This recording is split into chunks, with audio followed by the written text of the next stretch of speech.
Hello everyone, welcome to Learn Express. तो आज हम लोग चैप्टर नंबर 2 स्टार्ट करने वाले हैं।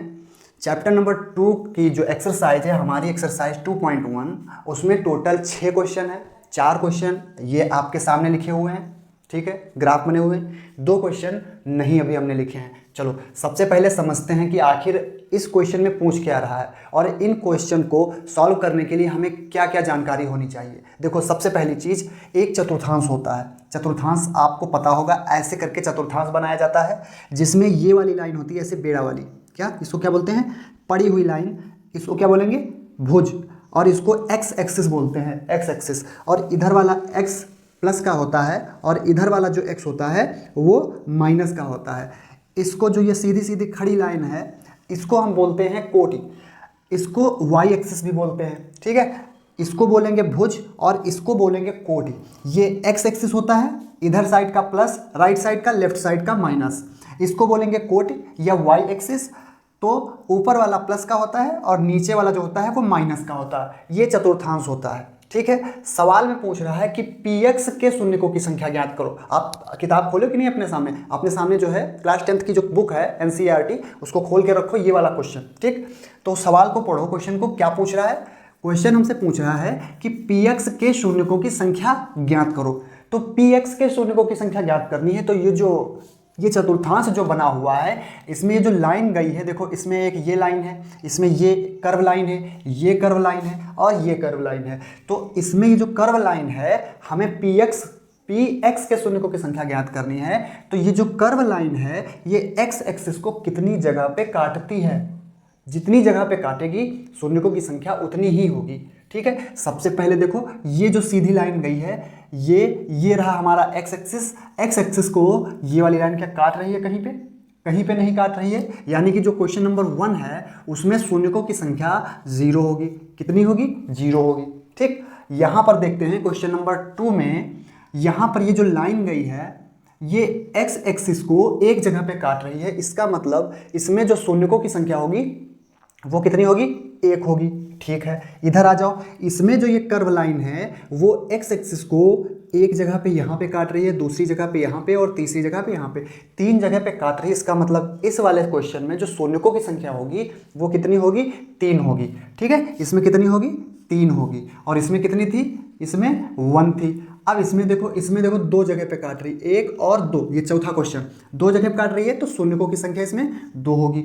अब बचे कितने सवाल, 2 सवाल। वो किसको लगाने हैं, वो आपको खुद लगाने हैं, ठीक है। बिल्कुल ये जैसे सवाल है वो दोनों आपको खुद लगाने हैं, ठीक है। तो मेरे प्यारे दोस्तों एक्सरसाइज 2.1 तो बड़ी छोटी सी थी, वो तो खत्म हो गई, उसमें ज़्यादा कुछ समझने वाली चीज़ें हैं नहीं।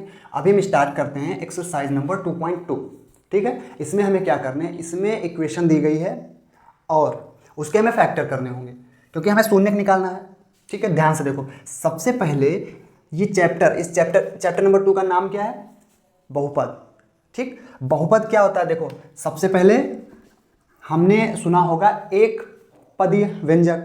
क्या सुना है, एक पदीय व्यंजक जिसमें एक पद होता है, द्विपदीय व्यंजक जिसमें 2 पद होते हैं, अगर इससे ज़्यादा हो गए तो बहुपदीय व्यंजक, ठीक है।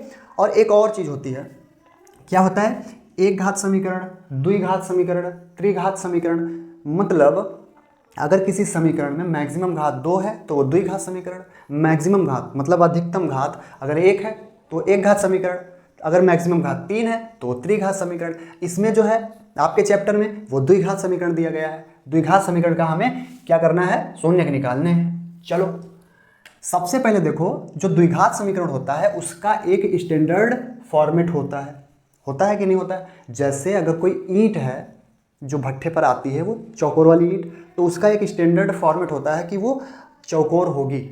लाल वाली ईंट की बात कर रहा हूँ, ठीक है, चौकोर होगी, वो स्टैंडर्ड फॉर्मेट होता है कि अगर लाल वाली ईंट की बात होगी तो हमारे दिमाग में क्या आएगा कि हाँ वो एक घनाभ के आकार की वो चीज़ है।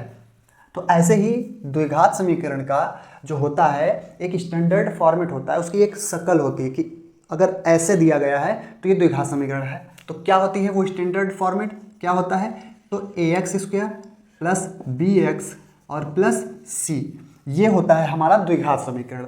यहाँ पर x² मतलब स्टार्टिंग में x² वाली संख्या होती है, फिर बीच में होती है x वाली संख्या, और ये a b c क्या है, ये क्या है, ये अचर राशियां हैं, ठीक है। ये एक इनके साथ में पूर्णांक लगा हुआ होता है, एक्स स्क्वायर के साथ में, एक्स के साथ में, ठीक है।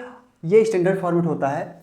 एक्स स्क्वायर के साथ में जो गुणा में होता है वो ए होता है, एक्स के साथ में जो गुणा में होता है वो बी होता है, और जो अकेला होता है वो सी होता है, ठीक है।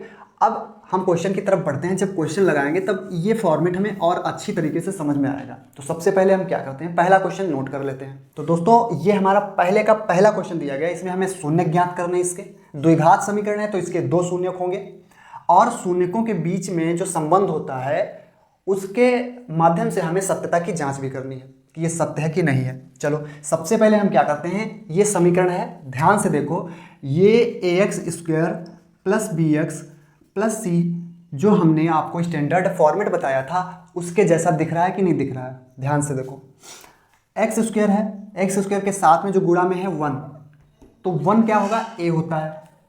x के साथ में जो गुणा में होता है वो होता है b।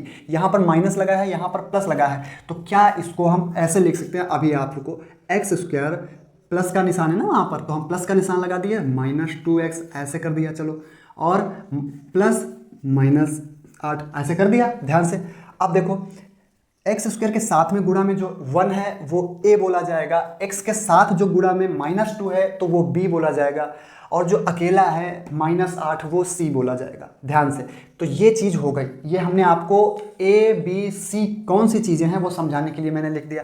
अब इसको हटा दो। अब हम सीखेंगे सबसे पहले शून्यक निकालना। तो जिन समीकरणों के फैक्टर हो सकते हैं आसानी से, उनको तो हम डायरेक्ट फैक्टर कर देते हैं, और जिनका फैक्टर हम नहीं कर सकते, जिनका फैक्टर नहीं होता है ऐसे नॉर्मली, उनको एक फार्मूला होता है, उस फार्मूले से हम क्या करते हैं, फैक्टर निकालते हैं। तो सबसे पहले इसका तो नॉर्मल तरीके से निकल आएगा। चलो कैसे निकालते हैं फैक्टर वो समझ लो। सबसे पहले जो लास्ट में नंबर होता है यानी c, जो शुरुआत में चीज़ होती है यानी ax स्क्वायर, इन दोनों की हम मल्टीप्लाई करा देते हैं। -8 की मल्टीप्लाई एक्स स्क्वायर से कराएंगे तो हमें मिलेगा -8x स्क्वायर। ध्यान से, ठीक है, इसको मैं हटा देता हूँ। हमने -8 की गुणा एक्स स्क्वायर से कराई तो हमको मिला -8x स्क्वायर। उसके बाद में यहाँ पर बीच में क्या है, 2x, क्या है, 2x। सारी चीज़ें एकदम ध्यान में रखेंगे। अब हमको क्या करना है, ऐसे दो संख्याएं लेनी है x की तरीके से, ठीक है। जैसे 2x है जो बीच में होता है, 2x है तो 3x 4x 5x 6x, square में नहीं, x में, x के मल्टीप्लाई में, x के गुणांक के रूप में हम कोई दो ऐसी संख्याएं लेंगे जिनकी गुणा करने पर 8x स्क्वायर आए। ऐसी दो संख्याएं लेंगे जिनकी गुणा करने पर 8x स्क्वायर आए, और ये 8x स्क्वायर के सामने कौन सा निशान लगा है, माइनस का, और वो दो संख्याओं का अंतर, यहाँ पे माइनस है तो अंतर 2x होना चाहिए। आया समझ में, मतलब हम दो ऐसी संख्याएं लेंगे जिनकी गुणा करने पर 8x स्क्वायर आए और यहाँ पर माइनस लगा है तो उनका अंतर 2x आना चाहिए। अगर यहाँ पर माइनस ना लगा होता तो हम क्या करते, ऐसी दो संख्याएं जिनकी गुणा करने पर 8x स्क्वायर आए और उन दो संख्याओं को जोड़ने पर 2x आए। हालांकि इसमें आएगा नहीं, इसमें माइनस लगा है तो माइनस के हिसाब से लगेगा, ठीक है। चलो, तो ऐसी कौन सी दो संख्याएं हैं बताओ, कौन सी दो संख्याएं हैं जिनकी गुणा करने पर, तो वो 4x और 2x। कौन सी संख्याएं हैं, 4x और 2x, ये दो ऐसी संख्याएं हैं, ठीक है। गुणा करने पर कितना आएगा, देखो 4 की गुणा 2 से कराएंगे तो 8x की गुणा x से कराएंगे तो x स्क्वायर यानी 8x स्क्वायर आ गया। 4x में से 2x माइनस करेंगे तो 2x मिल जाएगा। यही वो दो संख्या हैं, तो उनको यहाँ पर अब हम नोट करेंगे। चलो, वो तो काम आपको अपने माइंड में करना है, आपको समझाने के लिए मैंने यहाँ पर लिखा है, बाकी आपको अपने दिमाग में ये चीज़ें करनी है। अब ये सवाल है, हमने वो चीज़ अपने दिमाग में सोच ली, फिर हम क्या करेंगे, देखो एक्स स्क्वायर लिख दिया मैंने, क्या लिखा, ये हमने एक्स स्क्वायर लिख दिया, फिर माइनस का निशान लगाया, फिर 2x के हमने दो टुकड़े किए हैं, 2x के, यानी कि 2x को हम लिख सकते हैं 4x माइनस 2x, और माइनस का 8 तो पहले से था, हो गया। फिर क्या करेंगे, एक्स स्क्वायर माइनस है तो माइनस का 4x हो जाएगा, ये माइनस है और ये माइनस है तो माइनस माइनस प्लस हो जाएगा, 2x हो जाएगा, और ये माइनस का 8 पहले से है। शुरुआत वाले दो को एक घर में कर देंगे, लास्ट वाले दो को एक घर में कर देंगे, इन दोनों में x कॉमन हो जाएगा। देखो यहाँ पर भी x है, यहाँ पर भी x है ना, तो x हमने कॉमन ले लिया तो बचा क्या हमारे पास, x, क्योंकि ये है x into x, x square का मतलब x गुणे x, एक x बाहर निकल गया तो एक x अंदर बच गया, ठीक है। माइनस यहाँ पर से x बाहर निकल गया तो ये 4 बच गया, और प्लस का निशान लगाएंगे, इन दोनों में 2 कॉमन है तो 2 हमने कॉमन ले लिया तो यहाँ पर 2 चला गया तो x बचा, चला गया का मतलब 2 से भाग कर दिया इसमें तो x बचा, और माइनस इसमें से 2 से भाग कर दिया 8 में तो 4 बचा। और एक चीज़ और ध्यान रखेंगे, जो चीज़ पहले ब्रैकेट में आएगी वही चीज़ दूसरे ब्रैकेट में आएगी। अगर यहाँ पर कुछ दूसरी चीज़ और यहाँ पर कुछ दूसरी चीज़ है तो मतलब हम कहीं पे कुछ गड़बड़ कर रहे हैं। अब देखो, एक घर हमारा ये हो गया और एक घर हमारा ये हो गया, इसमें भी, इस घर में भी x-4 है, इस घर में भी x-4 है, तो हम x-4 को कॉमन ले लेंगे तो इस घर में बचा x और इस घर में बचा 2 प्लस का 2, ठीक। और हमको पता है कि जो इक्वेशन होती है उसके इक्वल में क्या होता है, 0 होता है, ठीक है, इक्वल में 0 होता है। अब ध्यान से देखो, x-4 के गुणा में है x+2, अगर इसका हम पक्षांतर करेंगे तो ये बटे में चला जाएगा, 0 बटे x+2, ठीक है। और 0 के बटे में कोई भी संख्या होती है तो वो पूरी संख्या 0 हो जाती है, यानी x-4 बराबर हमारा आ जाएगा 0। इसको उधर ले गए तो ये 0 बन गया, तो x-4 बराबर क्या बचा, 0। यानी कि यदि x-4 बराबर 0 होगा, यानी इसको हम उधर ले गए हैं तब x-4 बराबर 0 होगा, तो x बराबर हमारा यहाँ से क्या आएगा, -4 है, इसका पक्षांतर करेंगे तो ये प्लस का 4 हो जाएगा, यानी x बराबर हमारा आ गया 4, ठीक है। फिर क्या करेंगे हम कि यदि अब हम x-4 को अगर उधर ले जाएं तो ये वाला 0 बन जाएगा जाके उधर, इधर बचेगा x+2, यानी x+2 बराबर 0 होगा। यदि x+2 बराबर 0 तो x बराबर हमारा आएगा -2, x बराबर 4 आया, x बराबर -2 आया, तो यही दो हमारे क्या हो जाएंगे, शून्यक हो जाएंगे। क्या शून्यक निकले, शून्यक हमारे निकल आए, एक तो निकला हमारा 4 और एक निकला हमारा -2। तो शून्यकों का हम नाम दे देते हैं, इसको बोल देंगे अल्फा और इसको बोल देंगे बीटा। अल्फा है 4, बीटा है -2।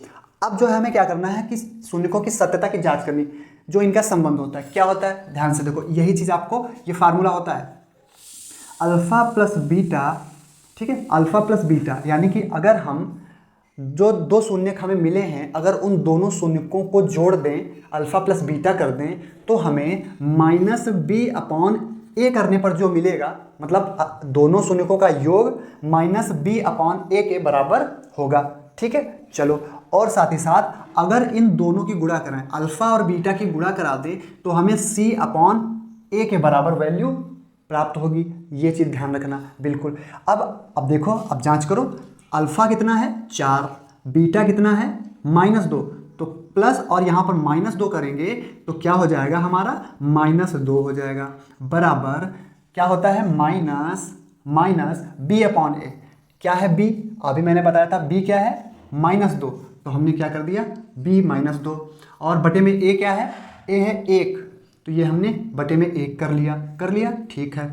4 में से 2 जाएगा तो 2 बचेगा, बराबर माइनस और माइनस प्लस हो गया, तो प्लस का निशान लगाने की जरूरत नहीं है, बचेगा क्या हमारा 2/1, बटे में 1 लिखा नहीं जाता तो 2 बराबर 2 आ गया, यानी अल्फा प्लस बीटा भी 2 आया, -b/a भी 2 आया, दोनों चीज़ें मतलब सत्यता की जांच हो गई। चलो अल्फा बीटा को भी चेक कर लेते हैं हम एक बार, यानी कि अल्फा बीटा कितना है, देखो ये हमने इसको किया है और अब हम इसको करते हैं अल्फा बीटा को, यानी 4 गुणे b कितना है -2, ठीक, इन दोनों की गुणा कराई तो हमें मिलेगा c/a। c कितना है -8, c कितना है -8, a कितना है c/a कितना है 1 कर लिया, ये प्लस है ये माइनस है तो माइनस हो जाएगा, 4 दूना 8 हो जाएगा, यहाँ पर क्या है -8, बटे में 1 लिखा नहीं जाता, -8 बराबर -8, तो ये देखो ये भी चीज़ें बराबर हो गई और ये भी चीज़ें बराबर हो गई, यानी जो हमने ये शून्यक निकाले हैं ये एकदम सही हैं, ठीक है, सत्यता की जांच हो गई। और ऐसे ही इस पहले क्वेश्चन के सारे क्वेश्चन ऐसे ही लगेंगे, आपको ऐसे ही लगाने हैं। तो अब क्या करना है आपको तुरंत ये सारे क्वेश्चन लगाने हैं, और फिर जो सवाल ना लगे या कुछ इससे डिफरेंट लग रहा हो उसको पूरी कोशिश करनी है लगाने की। अगर नहीं लग रहा है फिर भी तो आप इस वीडियो के कमेंट में वो क्वेश्चन लिख देंगे, या फिर क्वेश्चन नंबर 1 का दूसरा या तीसरा जो ना लगे वो आप मतलब कैसे हमको पता चल जाए कि आप कौन सा क्वेश्चन पूछना चाह रहे हो, तो उसका मैं वीडियो अलग से बता दूंगा, ठीक है, अलग से बना दूंगा और वो क्वेश्चन बता दूंगा। बाकी हम अपनी सीरीज को जिस हिसाब से चला रहे हैं वो तो चलती जा रही है। तो अभी हम 2.2 का समझ लो पहला क्वेश्चन लगा चुके हैं सारे, इसको मैंने अच्छी तरीके से समझा दिया, सारे क्वेश्चन ऐसे ही लगेंगे, ठीक। चलो अब मिलते हैं नेक्स्ट वीडियो में नेक्स्ट क्वेश्चन के साथ में, चलिए।